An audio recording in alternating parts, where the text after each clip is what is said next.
भरत, जेव्हा न्यायमूर्ती बागची असं म्हणतात की लोकशाहीला वाचवण्याची जबाबदारी ही केवळ कोर्टाची नाही, याचा अर्थ असंच होतो की ज्यांच्यावर मुळात ही जबाबदारी होती, मग ते निवडणूक आयोग असतील किंवा विधानसभेचे अध्यक्ष असतील, यांच्यावरच न्यायमूर्ती हे ताशेरे ओढत आहेत. त्यांची जबाबदारी त्यांनी नीट पार पाडलेली नाही, म्हणूनच हा वाद कुठेतरी आता शेवटी कोर्टापर्यंत येऊन पोहोचलेला आहे, असाच या विधानाचा अर्थ होतो.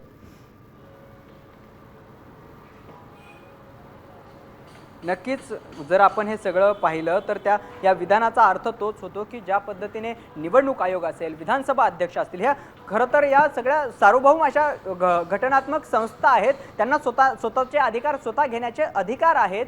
मात्र यानंतरही या घटनात्मक संस्थांनी जे काही निर्णय दिलेले आहेत ते त्या निर्णयाला सुप्रीम कोर्टामध्ये चॅलेंज करावं लागतंय. याचाच अर्थ या संस्थांनी दिलेले निर्णय कुठेतरी बेकायदेशीर आहेत असाच युक्तिवाद सध्या कपिल सिब्बल यांच्याकडून सुरू आहे. आणि तोच मुद्दा, या मुद्द्यानंतर कपिल सिब्बल यांनी जो युक्तिवाद सुरू केलेला आहे तो याच मुद्द्यांभोवती सुरू असल्याचं आपल्याला पाहायला मिळतंय की खरं तर निवडणूक आयोगाने परिच्छेद 15 असू द्या किंवा 29(9) असू द्या, हे सगळे कलम आहेत, हे सगळे मूल्य आहेत, हेच पायदळी तुडवलेत. त्यांनी स्वतःची जी मार्गदर्शक सूचना आहे, खरं तर कपिल सिब्बल यांचं एक स्टेटमेंट अत्यंत महत्त्वाचं आहे, ते मला सांगण्याची खूप इच्छा होते. कपिल सिब्बल यांनी असं म्हटलंय की घटनात्मक मूल्य ठरवणारी पक्षाच्या नोंदणी संदर्भातील जो कलम 29(अ) आहे तो एकदा निवडणूक आयोगाने स्वतः तरी वाचायला हवा होता. त्यांनी तो स्वतः वाचला असता तर त्याचे नेमके अधिकार काय आहेत हे त्यांना समजलं असतं. मात्र निवडणूक आयोगाने जो काही निर्णय दिला आहे तो बेकायदेशीर आहे, कारण की त्यांनी त्यांच्या मार्गदर्शक सूचनामधील जे काही कलम आहे तेच पायदळी तुडवलंय असा युक्तिवाद कपिल सिब्बल यांच्याकडून सुरू आहे. 2018ची जी घटना आहे त्या घटनेवरती पुन्हा पुन्हा कपिल सिब्बल येतात की तीच घटना निवडणूक आयोगाने रद्द ठरवली होती, ती लोकशाहीला धरून नसल्याचं म्हटलं होतं. उद्धव ठाकरे हे हुकुमशाही प्रवृत्तीने वागत असल्याचं त्यामध्ये म्हटलेलं होतं त्यांचा निर्णय देताना. आणि याच मुद्द्यावरती कपिल सिब्बल यांनी बोट ठेवलंय. कपिल सिब्बल सातत्यानं हे सिद्ध करण्याचा प्रयत्न करतायत की निवडणूक आयोग त्यांनी जो निर्णय दिलेला आहे तो बेकायदेशीर आहे, संविधानाला धरून नाही. घटनात्मक मूल्य जे आहेत ते पायदळी तुडून त्यांनी हा निर्णय दिलेला आहे. अशाच पद्धतीचा हा युक्तिवाद सध्या कपिल सिब्बल यांच्याकडून सुरू आहे. आणि त्यामुळेच कपिल सिब्बल यांचा जो युक्तिवाद आहे तो अत्यंत धारदारपणे युक्तिवाद करतायत. आणि ठाकरेंच्या शिवसेनेच्या वतीने निवडणूक आयोगाला कसं खिंडीत गाठता येईल, विधानसभा अध्यक्षांना कसं खिंडीत गाठता येईल, या सगळ्या संदर्भात त्यांचा हा जोरदार असा आणि धारदार असा युक्तिवाद सध्या सुप्रीम कोर्टामध्ये सुरू असल्याचं पाहायला मिळतंय. एका बाजूला जोरदार आणि धारदार युक्तिवाद सुरू आहे, तर त्याच वेळी त्यांच्याकडून जे मूल्य आणि जे मुद्दे मांडले जात आहेत ते संविधानाला कशा पद्धतीने, संविधानिक मूल्य कशी पायदळी तुडवलेत या सगळ्या संदर्भातील आहेत. आणि त्यामुळेच आता त्यांनी भावनिक मुद्द्यावरही सध्या युक्तिवाद करायला सुरुवात केलेली आहे. लोकशाहीचं रक्षण करण्यासाठीचा शेवटची आशा आहे ती सुप्रीम कोर्ट आहे आणि कोर्टाने आम्हाला न्याय द्यावा अशा पद्धतीचा युक्तिवाद सध्या कपिल सिब्बल यांनी केल्याचं पाहायला मिळत आहे.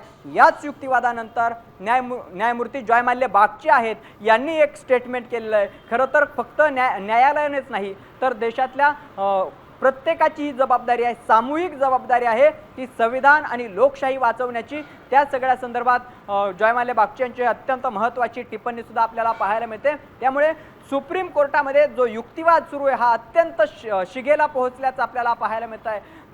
कपिल सिब्बल अत्यंत तडाख्यावर तडाखे निवडणूक आयोगाला देत असल्याचं आपल्याला पाहायला मिळत आहे.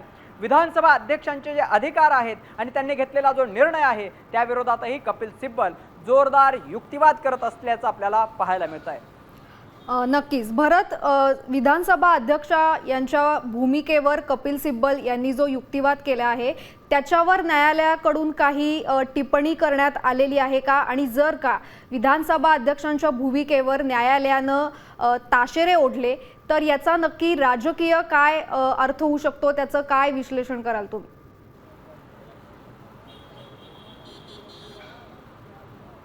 खरं तर विधानसभा अध्यक्षांनी जो निर्णय घेतलेला आहे तो अनुसूची 10 नुसार घेतलेला आहे, हे आपल्याला मान्य करावं लागेल.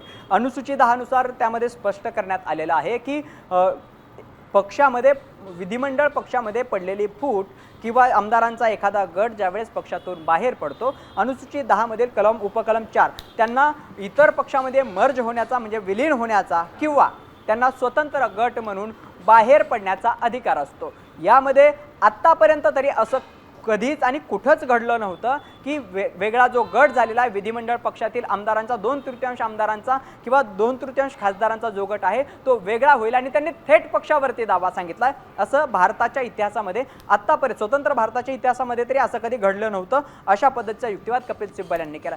मुद्दा असा आहे की अनुसूचित 10 नुसार विधानसभा अध्यक्षांनी निर्णय दिला, मात्र त्याला त्यांनी जो आधार घेतला तो निवडणूक आयोगाने दिलेल्या निर्णयाचा घेतला। निवडणूक आयोगाने जो निर्णय दिला होता त्यामध्ये पक्ष आणि चिन्ह हे एकनाथ शिंदे यांना देण्यात आलेलं होतं आणि तोच मुद्दा त्याच मुद्द्याच्या आधारे विधानसभा अध्यक्षांनी सगळ्यांनाच पात्र ठरवण्याचा निर्णय घेतला। म्हणजे ठाकरेंच्या शिवसेनेचे जे 16 आमदार आहेत त्यांनाही पात्र ठरवलं, एकनाथ शिंदे यांच्यासोबत गेलेले 39 आमदार आहेत त्यांनाही पात्र ठरवलं। अशा पद्धतीने त्यांनी सगळेच पात्र अशा पद्धतीचा जो निर्णय दिला होता। मात्र या सगळ्या संदर्भात कपिल सिब्बल यांनी त्यावेळेस एक महत्त्वाचा असा युक्तिवाद करताना टिप्पणी केली होती की किती मोठी चोरी केली तरी ती चोरीचा जो किती मोठा धनसाठा असला तरी त्या धनसाठ्यावरून असं ठरत नाही की चोरच मालक ठरतो, असं घडू शकत नाही। अशा पद्धतीची अत्यंत महत्त्वाची टिप्पणी सुद्धा कपिल सिब्बल यांनी निवडणूक आयोगासंदर्भात जो काही युक्तिवाद सुरू होता त्यावेळेस केल्याचं आपल्याला पाहायला मिळत होतं।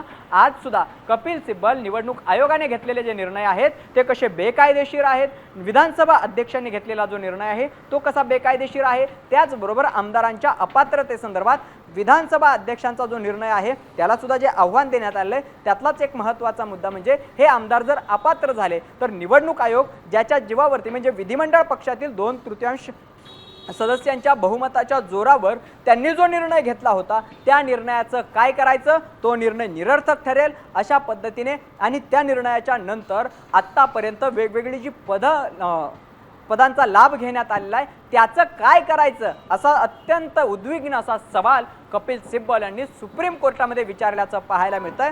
सुप्रीम कोर्टामध्ये युक्तिवाद करताना कपिल सिब्बल यांनी आणखी एक महत्त्वाचा मुद्दा उपस्थित केला आहे आणि तो जर कोणता असेल तर तो भाजपा संदर्भातील एका केसचा आहे। त्यांनी भाजप संदर्भातील केसचा उल्लेख करत 28 जे कलम आहे त्याचा उल्लेख केलेला आहे आणि त्यानुसारच आता कपिल सिब्बल सध्या पुढं